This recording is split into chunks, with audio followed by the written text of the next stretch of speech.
За хамгийн хурдан коктейл нь болох шиг байна. За чи орж ирэл тамхи хасангууд коктейл билэн те. Ерөөсөө хурдан. За тий. За амжилт хүсье. За баярлалаа.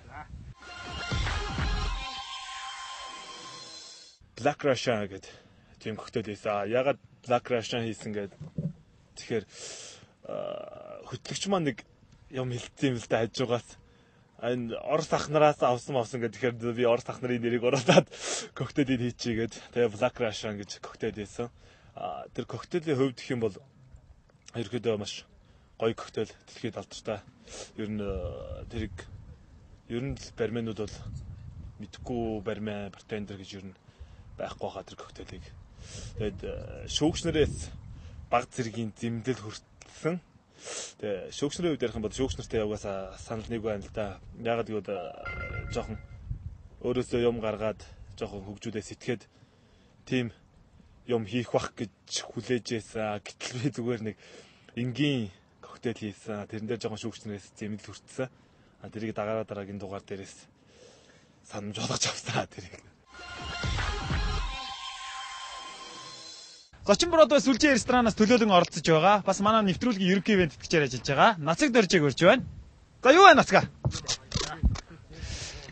За нацаг Доржиж ямар даалгавар өгөх вэ шүүгчтэй? Нацаг Доржид юу? Сироп. За сироп. Сироп. Тийм сиропны талаар бас. Энд ч бас коктейлд ордог нэг л бүтээгдэхүүн бас гол үүргийн оруулдаг те. Тэгээ сиропны талаар бас ер нь ямар хөө өнгө яаж оруулдаг ер нь сироп те ямар яг үр дүнд хүргэдэг те коктейлийг хийхэд одоо зөвхөн ингээл хоёр төрлийн алкогол холиол байхгүй шүү дээ гарахгүй шүү дээ тэр нь хатуу тэгэхэд сиропны үр юу байдаг вэ тэр талаар бас ингээ яриад тэгээ сироп бол юу жимсний өтгөрөөсөн шүүс гэж хэлж болно тусгай яг янз бүрийн орж байгаа жимснээс шалтгаалаад өнгөн амтнд бүх юм нөөрэн тэгээ яалчгүй коктейлэнд хамгийн хэрэгтэй гол юм нь бол сироп одоо жишээлбэл өнгө оруулахад ч тэр амт оруулахад ч тэр ихтэй нэг хэмжээгээр ороод идэггүй ч гэсэн бага хэмжээнд ороход тэр коктейлийн нэрийг өөрчлөх, амтыг өөрчлөх, цаашлаад тэгэл бүр өөрөө бүр би dash коктейл болох жишээ тийм байдаг сироп. Лаг сироп гэх юм бол юу байна? Grenadine байна, Blue Curacao байна. Тэгээд өөр чинь lime juice-нүүд байна. Тэгээд юу нүүд байна да. Харин эдгээр чинь одоо яг ингээд Grenadine гэж штэ яг юугаараа илүү нэг коктейл гэх юм бол анар жимснээс гаргаж авдаг юу сироп байгаа. Тэгээд яг коктейлэнд одоо өөрөө анар жимс улаан өнгөтэй өтгөрөөсөн болохоор улаан өнгө оруулна. Тэгээд амт бас аюу гой амт оруулдаг. Grenadine. Ер нь бол миний өөр авраг хамгийн хэрэглэх дуртай нэг Grenadine Blue Curacao энэ баярлалаа та. Blue Curacao-гийн талаар. Blue Curacao-гийн талаар юу бол за бас цэнхэр өнгийг яг юунаас яддаг л баг. Яг юунаас гаргаж ядгийг савиддаг байна. Наад чинь яг Curacao Blue Curacao гэдэг нэг. Curacao гэж жимснээс яв тий. Curacao гэж жимс биш юм. Curacao гэдэг арал байхгүй. Тэнд ургадыг оранж биш тий.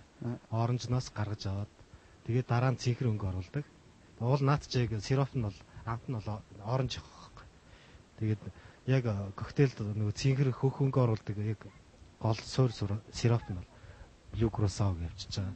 Grenadine ч улаан ягаан өнгө оруулдаг суур сироп нь. За одоо ямар коктейл хийх вэ? Grenadine ашиглах уу юу хийх вэ?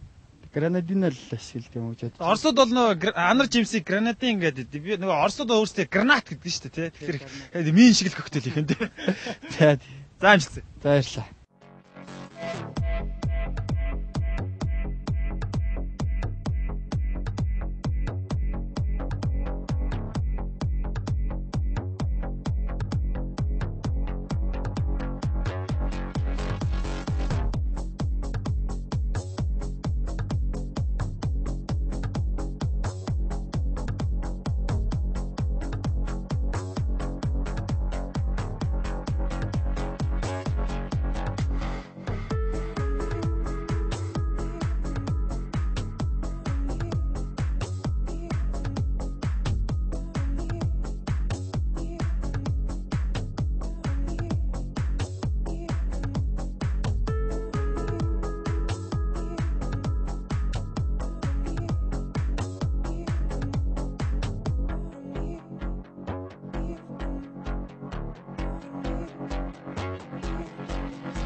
өнөөдөр бол манай оролцогчдод ер нь нэлээд эмгтээлэг коктейлүүд хийгээд байгаа юм санагдаад байна тий.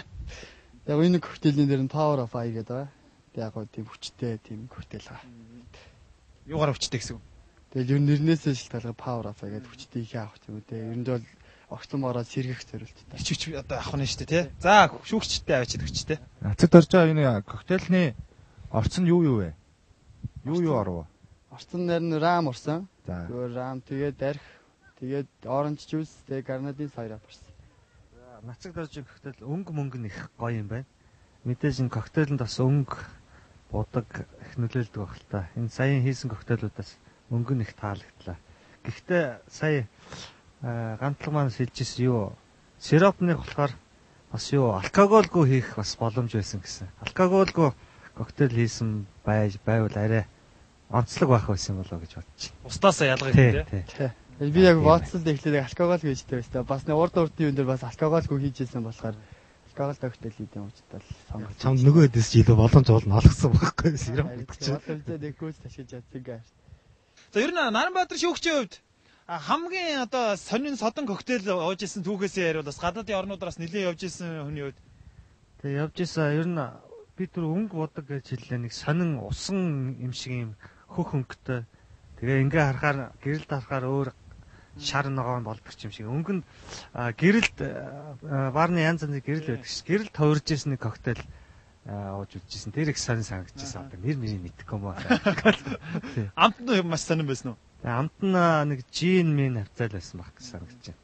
Тэр их сонин санагдчихсан тий. За нацаг дөржтэй баярлаа. Амжилт хүсье. Баярлаа.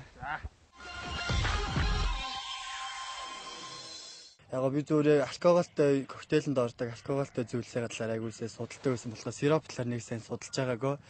Тэгээ жоохон барьцаалтаад яг мэддэг эдийн сироп ярьсан зарим нэг дээр мэддгүүнүүд нь шүүгч яг яаж өгсөн тайлбарлаж өгсөн юм байдаг тийм байдаг гээд. Тэгээ сироп ашиглаад одоо яг миний ажиллаж байгаа зочин лаунж гэдэг байгаа. Тэн дээр гардаг Power of Fire гэдэг нэртэй коктейл хийсэн. Тэгээ эмгтээчүүдэд уухад илүү төхөөрөмжтэй тийм коктейл хийсэн дээ.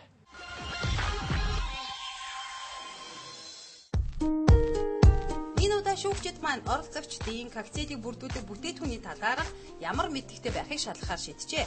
Нэгэнт коктейлийн ертөнцид чамгүй хугацаанд дадларсан болохоор эхний 4 барцендрууд маань энэ даваа тунж төвөггүй давтаа.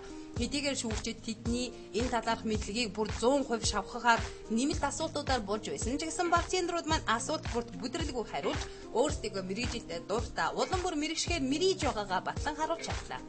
Мэдээж бүтээтгүүний талаарх үүсэл орцын талаарх нарийн мэдээлэл мэдлэгтэй байж гэмээр давтагдчихгүй бүр цаашлаад өөрийн нэрийн брендинг амтыг бүтээх цорын ганц зөв арга зам байгаа гэдгийг залуучууд маань маш сайн мэддэг бололтой.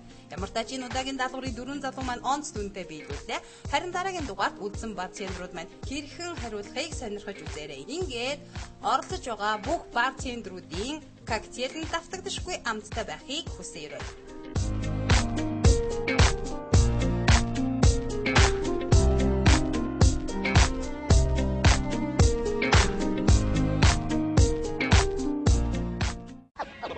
Okay,